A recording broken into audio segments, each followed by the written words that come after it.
Greetings, everyone. There seems to be an increase in the arrest of undocumented migrants, especially in Johannesburg. In the last week, in Hillbrow, some areas outside the Hillbrow, around Killarney and other places, people have been arrested. It seems there's an operation that is happening. We wish we could assist, but unfortunately, we cannot. We see comrades do post lots of these issues or stories in our chat groups. If you are not documented, there's nothing much ourselves that we can assist you with. So you have to bear with us. We are seeing your complaints, we are seeing your messages, but unfortunately, it's an issue beyond our control, because if the South African Police Services is arresting a person for being in the country undocumented, there is no much help that you can give other than to ensure that you appear in court. Once you appear in court, you get deported instead of you staying longer in Lindela waiting for deportation, possible arrange with the help of the Zimbabwe consulate, self-deportation and the other consulates for other migrants, so that you do self-deportation. We have in the past assisted some migrants to do self-deportation as opposed to staying longer at Lindela detention center. So that's the best that we can do, but we cannot stop the arrest, because it is the job of the South African police to do so.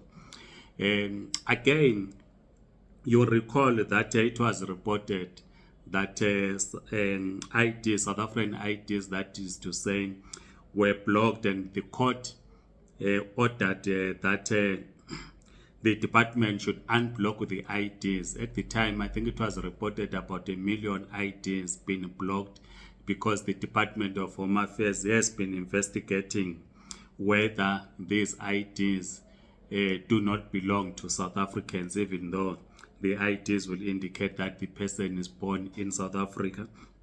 So there's an article on News 24 that speaks about that. It says, just to quote briefly, the Department of Home Affairs has failed to comply with a court order to release blocked identity documents, leaving as many as 700,000 South Africans without valid documentation.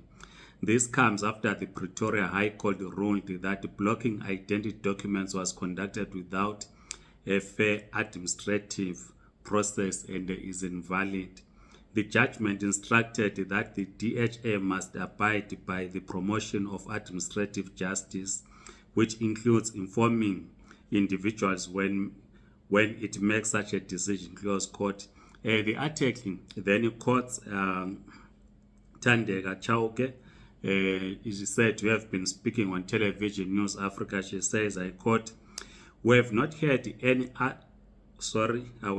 we have not heard any from their legal representative, which is the state attorney, as to why the department has not complied. Those 90 days lapsed last week on Monday.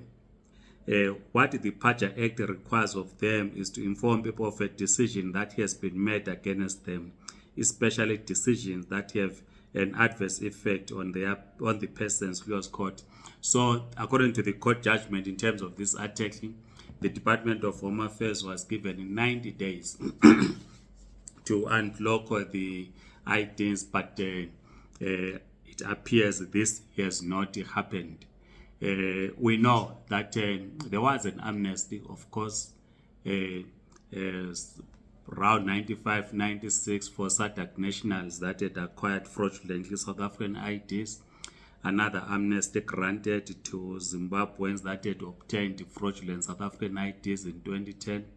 The department continues to investigate, thinking that there are foreigners or migrants that have corrupted the system. They are using South African IDs, hence the blocking of these IDs. But the High Court ruled that it was unlawful and these IDs should be unblocked, because South Africans who are holders of these IDs can't do anything. You can't do banking, you can't get a driver's license, and so forth, because the ID is blocked. Please write in the comment section, I am Ngabuto Nicholas Mapena. Like this video, circulate this, and subscribe to this channel. If you're on TikTok, please do follow us. Otherwise, goodbye.